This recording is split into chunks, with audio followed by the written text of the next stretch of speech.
Hello दोस्तों, welcome back to my channel my voice story. जिनका तोहफा पार्ट 2।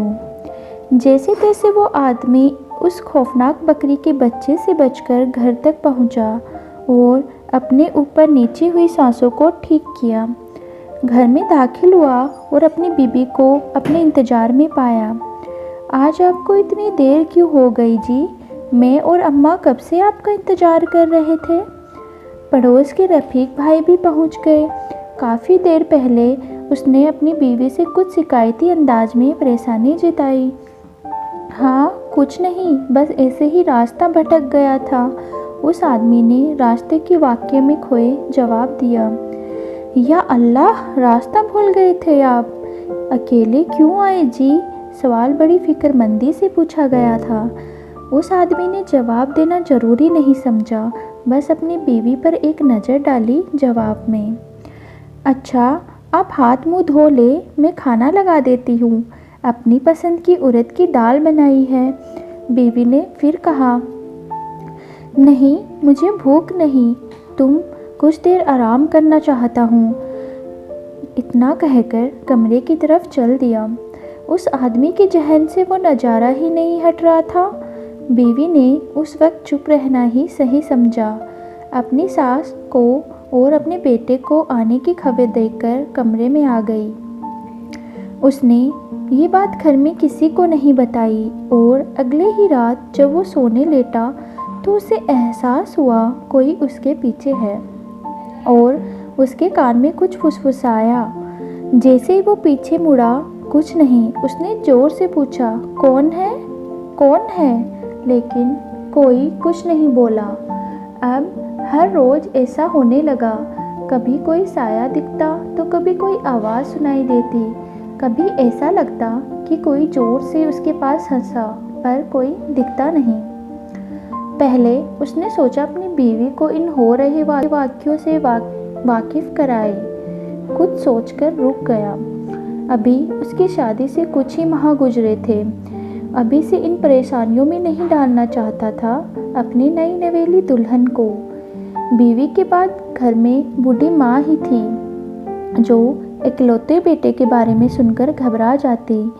इसीलिए खौफनाक जंगल के बकरी के बच्चे वाली बात अपने दिल में रखी और कुछ नहीं कहा।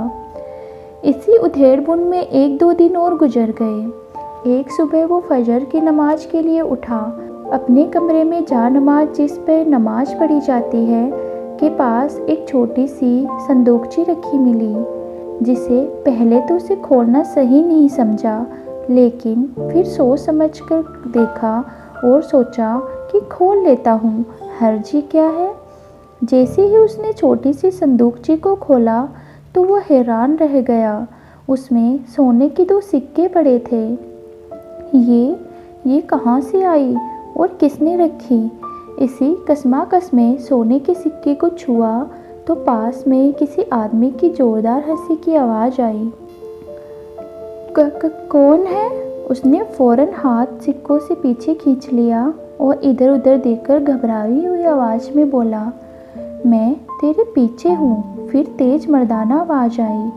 वो एक झटके से मुड़ा तो कोई नहीं था। चेहरे से डर पसीनों की शक्ल में टपकने लगा। डर मत, मैं तेरा नुकसान नहीं करूँगा। एक बार फिर से कमरे में वही आवाज़ गूंजी। कौन हो और मुझसे क्या चाहते हो? टूटे फूटे लफ्ज़ों में दबी दहशत भरी आवाज़ निकली। कुछ नहीं चाहता, मेरा दिल तुझ पे मेहरबान हो गया है। उस बकरी के बच्चे पे तू मेहरबान हुआ तो दिल तुझ पे मेहरबान हो गया। हा हा हा। अनदेखी आवाज़ और लफ्ज़ पर फिजा में गूंजे। वो बकरी का बच्चा? पर तुम हो कौन? दिख क्यों नहीं रहे? फिर से वही सब वाक़या नज़रों के आगे घूम गया। मैं जिन हूँ, वो मेरा बेटा है जिसे तूने अपने कंधे पे बिठाया था। इस बार आवाज़ ने जो कहा उसे सुनकर आदमी के रोंगटे खड़े हो गए और वो मुंह खोलने पर भी लफ्ज़ बाहर नहीं निकाल पाया। शायद कहीं अंदर ही अंदर कैद होकर रह गए। फिजा में फिर आवाज़ गूंजी।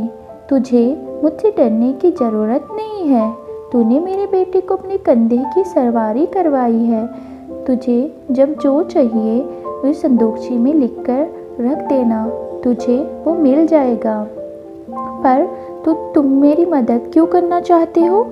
उस आदमी ने हिम्मत करके इधर उधर पूछा, जैसे तलाशने की कोशिश कर रहा हो कि आवाज़ कहाँ से आ रही है। मेरा दिल तुझ पे मेहरबान हो गया है, लेकिन सुन, एक ख़ास बात का ध्यान रखना। ये बात तू किसी को बताएगा नहीं और कभी ज़रूरत से ज़्यादा की ख्वाहिश मत करना, वरना जो होगा उसका जिम्मेदार तू खुद होगा। इन लफ्ज़ों के बाद जो आवाज़ फिर नहीं आई। कई दिन गुजर गए। उस संदूकचे में सिक्के यूं ही पड़े रहे। उस आदमी को अपने साथ हुए वाक़यों पर यकीन नहीं आ पा रहा था। सब एक ख्वाब सा लग रहा था उसे, पर वो एक हकीकत जिसका जीता जागता सबूत वो संदूकची थी। इस वाक़ये को कुछ ही दिन गुजरे थे कि उसकी बूढ़ी माँ की तबीयत खराब हो गई और उन्हें गांव के एक छोटे से अस्पताल में ले जाना पड़ा। सब पैसों की ज़रूरत थी, तो उस आदमी को संदूकचे में पड़े सोने के सिक्के की याद आई। ज़रूरत का वक्त था तो उसने सिक्के निकाल लिए और उनको बेच आए। पैसों से माँ का इलाज करा लिया। वक्त यूं ही गुजरता गया और यूं ही गुजरते गुजरते 6 माह गुजर गए। उस संदूकची को छुपा कर रखे 6 माह हो गए। उसने अपनी माँ को बताया, न अपनी बीवी को इसका जिक्र किया, पर उसके जहन में एक पल के लिए भी वो जिन और बकरी का बच्चा संदूकची कभी बाहर नहीं निकले। मैं आप लोगों को बताता चलूँ कि जिन का दुनिया में होना कुरान और हदीस से साबित है। इंसान की तरह ये भी अल्लाह की मखलूक है, जो हमारी ही तरह हमारे बीच इस दुनिया में रहते हैं। ये हमारे बीच इस तरह रहते हैं कि हम नहीं जान सकते ये जिन है या इंसान। इनमें शकल और रूह बदलने की ताकत होती है।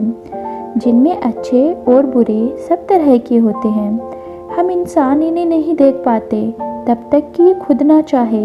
इनके सारे तरीके भी इंसानों की तरह होते हैं, जैसे शादी, ब्याह, पढ़ाई लिखाई, कामकाज, सब कुछ अच्छे होते हैं तो कुछ बुरे।